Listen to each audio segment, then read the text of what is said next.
Oke, Iya, sekarang kita geser dikit nih ke topik yang satu lagi oke. tadi, Ya, tentang kampus yang direstrukturisasi. Ini kayaknya bukan sesuatu yang jarang terjadi ya, karena aku dengar juga ada temen yang oh kemudian ya, harus pindah ke kampus betul, lain karena betul. ya ada perubahan di kampusnya, kemudian Heeh. dosennya harus mencari entah mungkin posisi yang baru atau dipromosikan. Tapi Heeh. intinya di saat dosen kita itu kemudian pindah kampus gitu ya, mungkin salah satunya ya Ya, yang ya. menjadi Mm-mm. berpengaruh banget ke studi kita. Itu juga yang Evi Heeh. alami. Mungkin bisa cerita ya, Iya, Evi?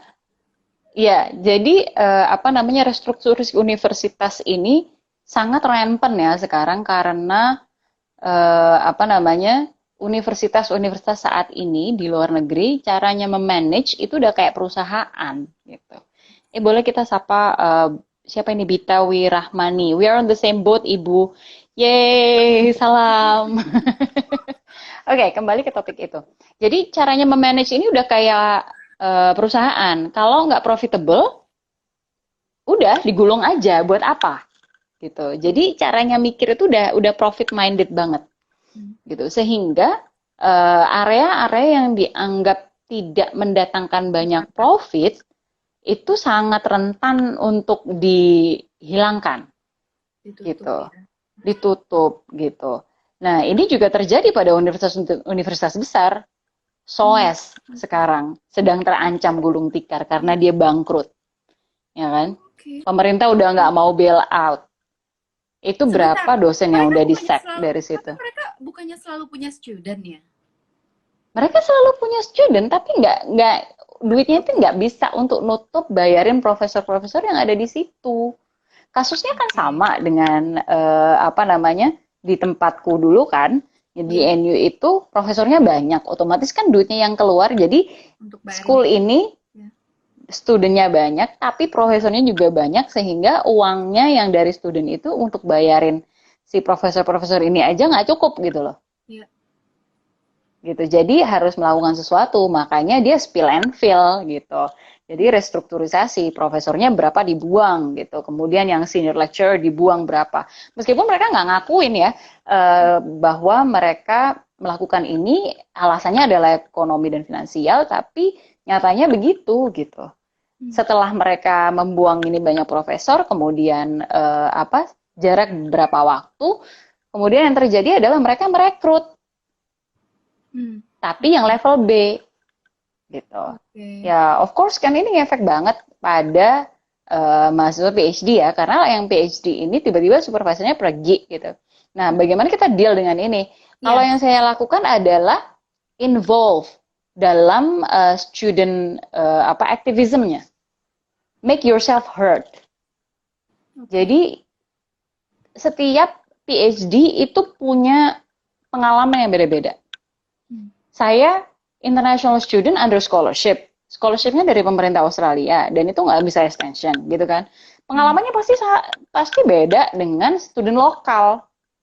Ya, Kalau dan student lokal nggak ngerti apa yang kita alami, gitu. Kemudian apa aja yang menjadi hambatan kita gitu loh. Ya nggak oke. sih. Ya, Jadi make yourself heard. Jadi involve yourself in activism gitu. Ya, tapi oke. memang konsekuensinya juga harus bisa ngebagi waktu ya. Stres itu pasti ada Hmm. gitu. Yang saya lakukan untuk dealing dengan stres adalah yaitu tadi tahu diri gitu. Oh ya, ini gue udah nggak beres nih. Hmm. I have to seek help. Kalau waktu itu saya udah sampai level depresi, jadi uh, aku ngegunain fasilitas yang di kampus, Ya, apa namanya, counseling. di iya counseling gitu. Hmm. Jadi hampir tiap minggu aku ke sana gitu. Cuman tuh apa nangis, Hmm. curhat, Ya, curhat ke orang yang nggak akan ngejudge gue, curhat ke profesional yang kira-kira tahu secara psikologis gue butuh apa hmm. gitu. Oke. Karena gue mau curhat kepada temen gue juga stres. Gue mau Ya, curhat pada laki gue juga, laki gue nggak ngerti gitu kan. Maksudnya nggak ngerti segimana dalam stres gue gitu kan. Kemudian ini harus diapain. Yang ada gue cuman membebani dia aja gitu loh.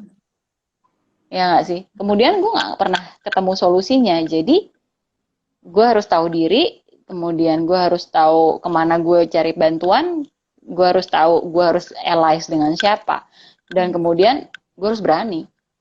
Jadi gue sampai harus ketemu dekan waktu itu, dekannya gue temuin, gak bisa nih, gue kayak gini. Akhirnya dari perjuangan itu, dari perjuangan bersama teman-teman yang on the same boat itu, kita bisa mendapatkan beberapa input, kemudian ngerubah banyak kebijakan dari kampus sehingga kita bisa dapatkan paid extension gitu. Ya. Iya. Pertanyaannya? Dengan disertasi sendiri ada dampaknya? Ini ada yang nanya. Nah, itu juga ya benar. Jadi gini, dengan disertasi, waktu itu yang salah satu diperjuangkan adalah jangan sampai meskipun pembimbing yang pindah itu kemudian keluar begitu aja dari panel kita. Jadi kita mau gimana caranya pembimbing itu tetap involved dalam tesis sampai selesai. Jangan sampai mau berhenti di sini.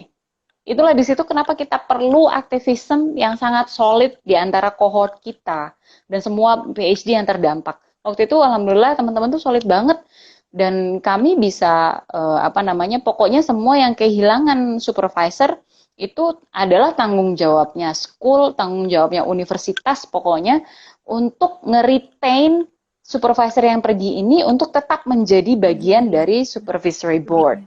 Gitu, meskipun dia bukan lagi menjadi chair. Nah, dengan begitu kita nggak akan banyak perubahan dari isinya, itu nggak ada. Alhamdulillah itu nggak terjadi sama saya.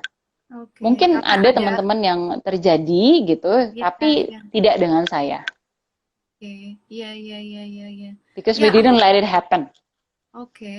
Ternyata perlu banget ya kita yaitu tadi bersatu sama teman-teman yang terdampak. Benar. Gitu ya untuk menyuarakan. Kemarin ada juga yang curhat mirip dengan cerita Evi, cuman akhirnya dia hanya bisa ya berusaha cope aja dengan kondisi yang ada gitu dan memang memusingkan ya karena kalau ganti pembimbing itu kan ya bisa jadi nulis ulang banyak bagian di tes. Iya, exactly. Kan? Exactly. Ya, mungkin dia termasuk yang harus menghadapi itu sendirian. Aku nggak tahu mungkin ada teman-teman yang beda. Bisa ya kondisinya berbeda lah gitu intinya. Iya pasti berbeda. Jadi bisa jadi hanya bisa nerima waktu aja itu, dan ya udah deal with the chaos gitu kan itu bukan gampang juga gitu. Iya, ketika itu terjadi dan ngefek ke disertasi, maafkan diri kamu. So you have to accept it dan move on, you pick yourself up gitu aja sih. Karena nggak ya sayang juga sih sesuatu yang udah dikerjain 2-3 tahun kemudian nggak ada hasilnya gitu sih. Oke. Oh ada pertanyaan nih, Evi mau jawab? Restrukturisasi terjadi di semua kampus Australia dan negara lain. Ini ya tidak semua kampus ya terjadi restrukturisasi, cuman semakin kesini semakin kita tahu bahwa kampus ini dimanage secara bisnis gitu.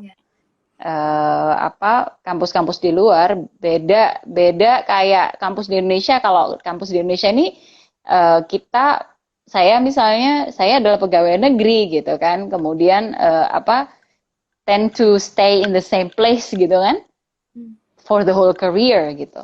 Sementara kalau di luar negeri kan bisa menclok sana, bisa menclok sini gitu kan. Gitu.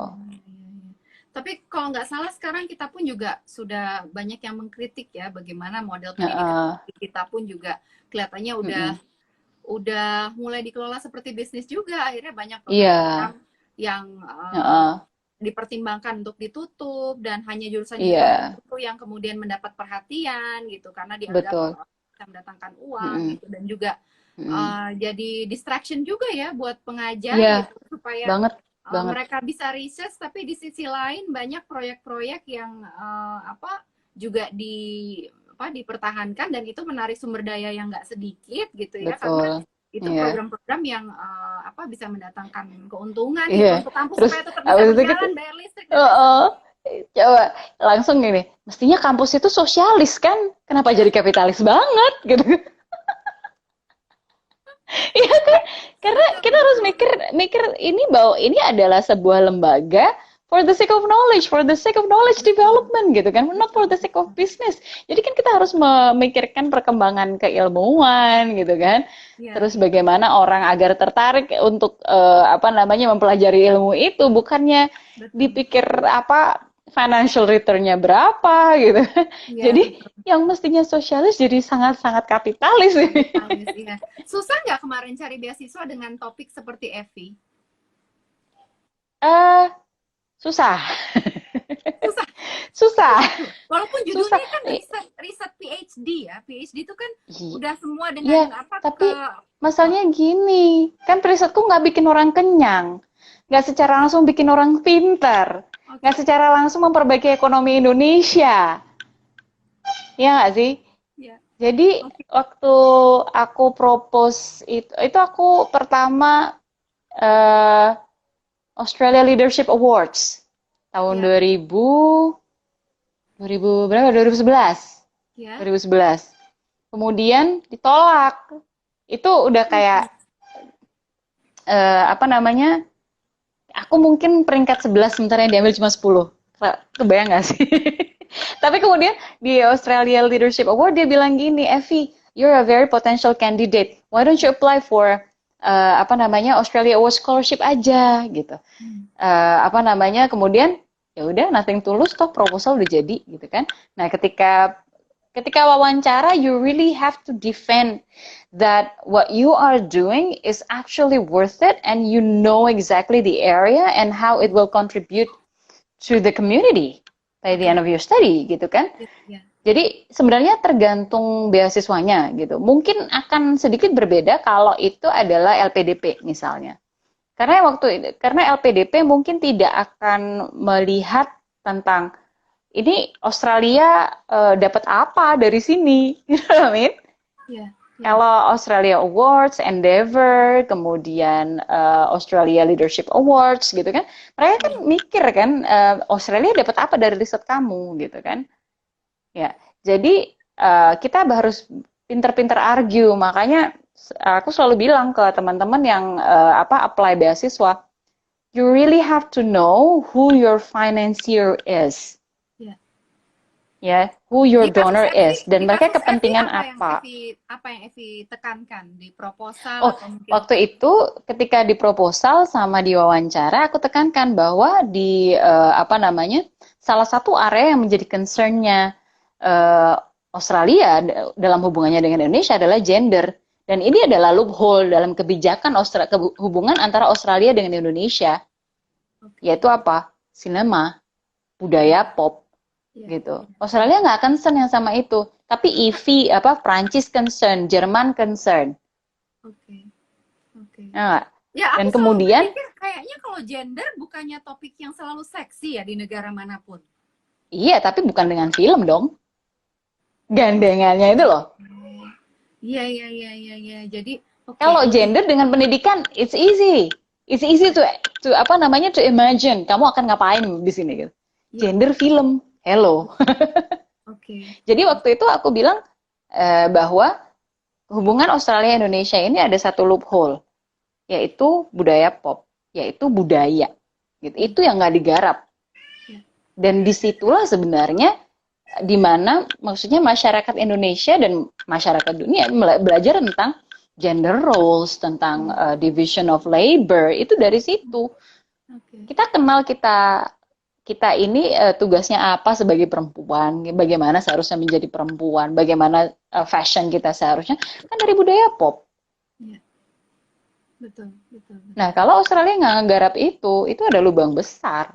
Jadi, Ya, menurutku yang paling penting adalah gimana kita bisa menyesuaikan riset kita dengan kepentingan donor. oke. Buatlah donor ini butuh dengan riset kita, Hmm. Ya, gitu. that's a It good is about ya. arguing, gitu. Iya, iya, iya, iya. Jadi, bagaimana kita berargumen bahwa riset kita penting bagi mereka. Bukan lagi kita butuh mereka, tapi mereka butuh kita, gitu loh. Oke. Iya, iya, iya, iya, iya. Oke. Mm-mm. Oke, terus apalagi ya tentang proses sekolah. Kayaknya latar belakang Evi juga lumayan multidisiplin ya. Cerita dong, Vi. Sangat ya, ya. Jadi aku S1 itu sastra Inggris. Sastra Inggris. Apa namanya sastra Inggris ya. Kemudian, nah mungkin yang paling drama adalah ketika aku ngelamar S2 kali ya. Naif, waktu S2 naif dong, pengen, pokoknya pengen sekolah ke Australia, gitu gimana caranya. Akhirnya ngelamar sastra Inggris. Ya nggak keterima lah, Australia nggak punya kepentingan untuk apa maksudnya untuk mendidik orang untuk sastra Inggris.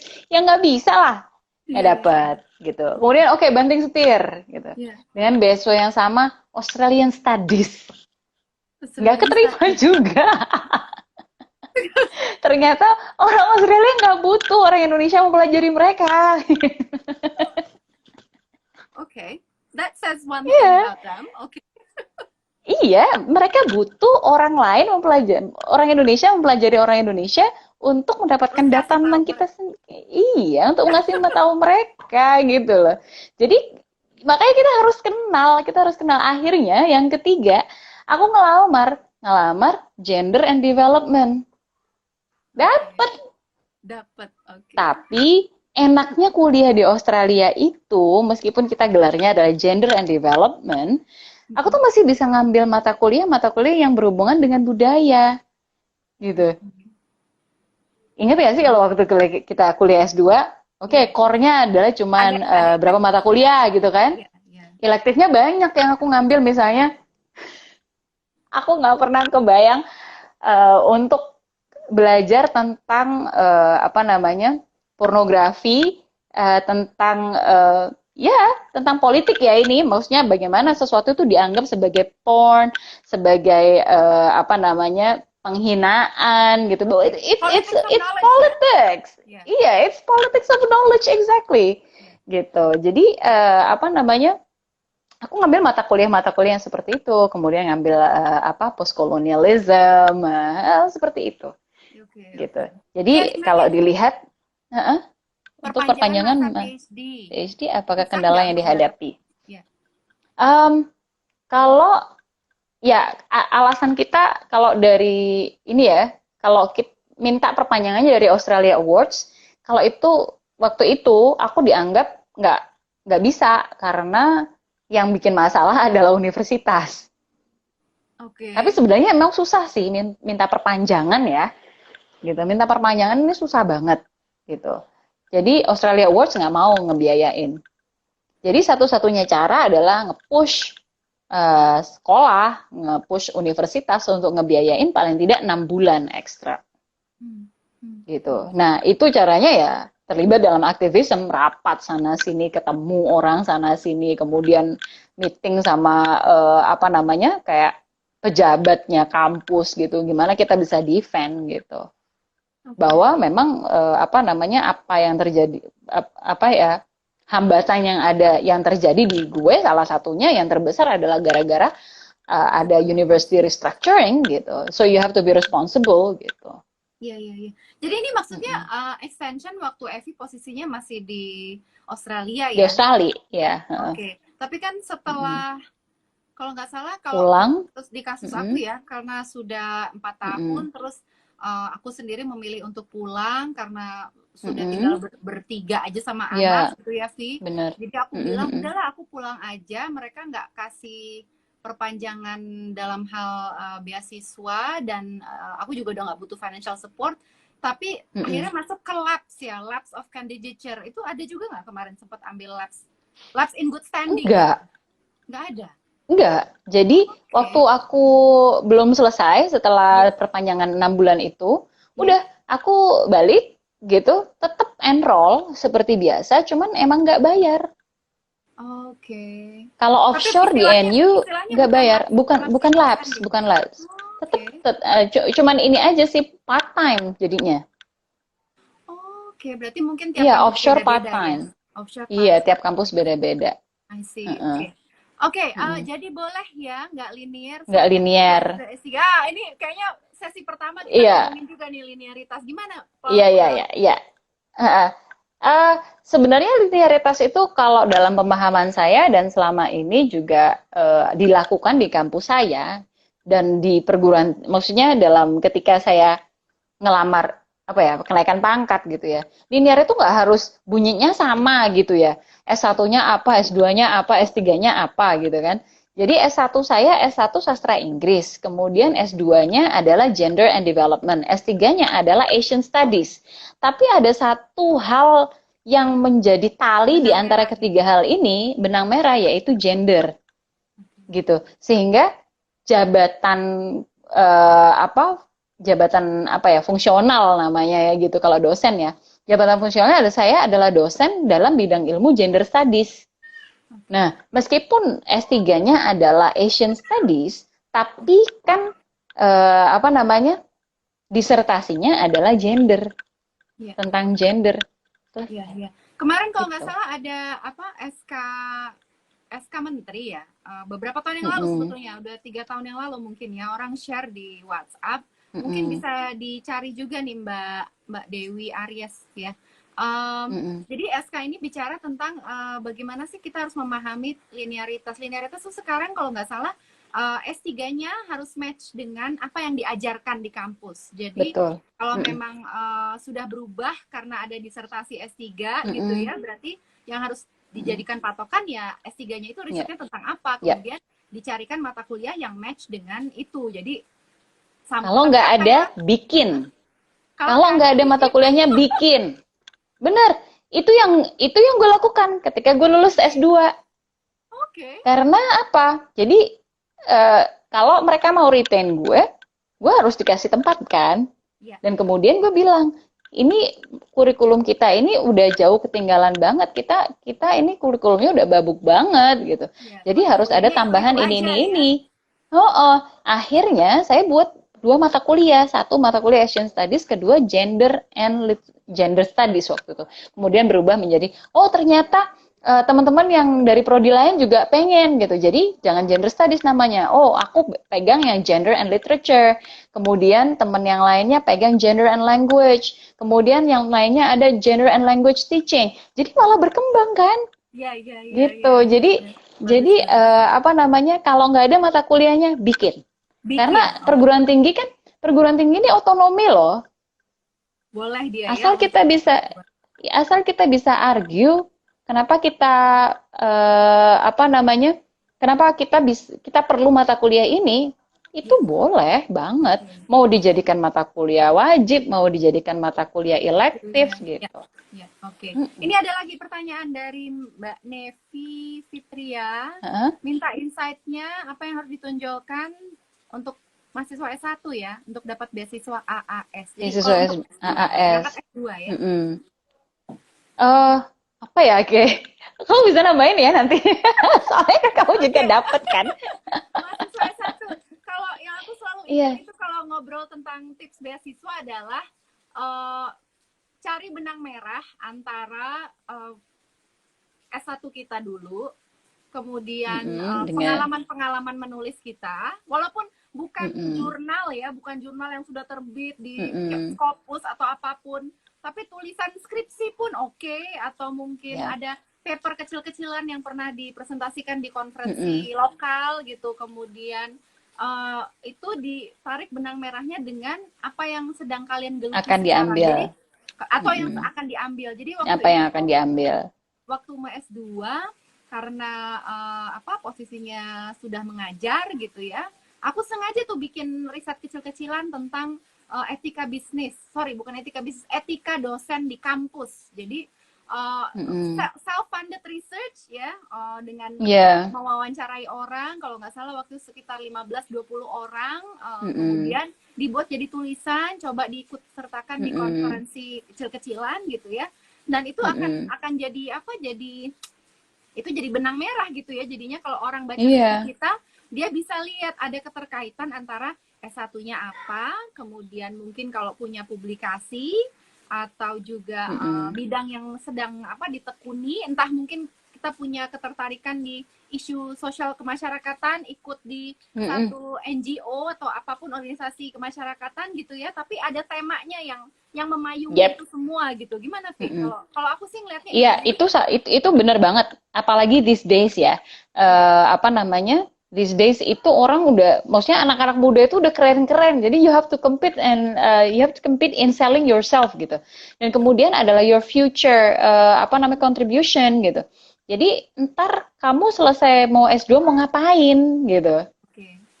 Jadi selesai S2 ilmunya mau dibuat apa gitu. Dan itu Jadi harus terkait itu lagi tadi dengan yang tadi itu ya, S1-nya apa, exactly. apa. Jadi ada benang merahnya dari mulai apa namanya kamu S1-nya apa, kemudian apa namanya apa yang akan kamu lakukan, kemudian sampai nanti setelah selesai S2 kamu Jadi mau kelihatan kita ngapain tuh gitu. konsisten dan kita juga fokus gitu Betul. ya. Jangan Betul. karena percuma punya CV 5 lembar, 6 lembar tapi semuanya tapi kayak kemana-mana gitu nggak fokus. Benar. Jadi itu Setuju. perlu Ya, digarisbawahi ya. Oke. Dan itu tadi sih sama dengan yang tadi aku bilang, eventually kamu harus memenuhi kriteria donor gitu kan. Donor lu cari orang yang seperti apa gitu. Jadi be the person that your donor is seeking gitu. Iya. Betul. Oke. Seru banget sih kita ngobrol. Seneng deh. Iya, nggak kerasa ya. Udah tinggal 5 menit nih. Apa lagi ya? Yang terakhir mungkin Evi mau sampaikan apa ya? Kalau misalnya buat teman-teman yang pengen sekolah lagi tapi masih galau. Buat teman-teman yang mau buat teman-teman yang mau sekolah lagi, jangan berpikir 2 kali. Udah lakuin aja. Karena it's gonna be the best time of your life. Bener, you will never have. Apanya? Pernah gagal ngelamar ya? Iya, gagal ngelamar S2, ngelamar S3 gitu kan. Ya itu it's part of the process gitu. Kapanpun kita mau ngelamar kerja juga mungkin nggak sekali langsung dapet. Masukin ke artikel jurnal juga nggak langsung dapet gitu kan. Jadi it's part of the process gitu. Jadi dinikmatin aja gitu. Terus apa namanya? Yang penting kita istiqomah, konsisten. Yakin lah gitu, yakin. Yang penting keras kepala ya, harus keras kepala. Betul. Harus keras kepala. Untuk memulainya dan untuk menyelesaikannya itu harus keras kepala. Bener banget. Dan mungkin kita perlu akui juga ya, I'm not a super person or whatever, bukan orang yang luar biasa pinter atau apa gitu ya. Enggak. Kita keras kepala aja gitu akhirnya bisa selesai. Aku pikir bener sih. Jadi aku bukan orang yang pinter. Kalau pergi ke apa namanya ke konferensi itu kayak apa ya? Aku paling kayak oh my god, I'm the stupidest person here gitu. I'm like the cupu in the room gitu. Tapi ya udah itu part of the process gitu kan. Part of the process gitu. Bahwa kita juga harus membangun kepedean kita gitu. Teman-teman gue sering ini, kamu tuh undervaluing what you're doing sih gitu loh. Nggak tahu ya, ini mungkin juga apa namanya di antara banyak perempuan yang apa PhD, kita sering kayak benar nggak sih apa namanya yang kita lakuin ini udah on track gitu kan?